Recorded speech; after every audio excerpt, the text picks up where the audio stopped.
我一直在等这一天，能和你交手的一天。我们杀手交手，不出生死，不判胜负。唉，大家长不让我出手，可我越来越忍不住了。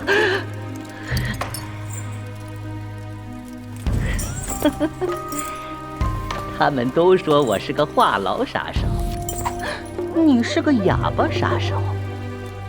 两代魁却有着完全不同的习惯。据说当年上任大家长想让你继承他的位置，你为了还一个救命之恩，将位置让给了苏昌河。哎呀，我要是你，我就不会，因为有情有义的人不适合当杀手。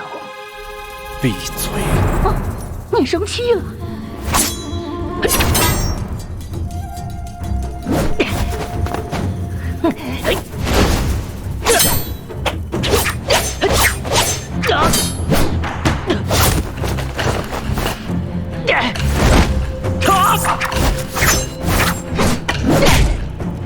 这里是星落月影阁。放心，大家长会在我杀死你的那一刻拦住我的。呀！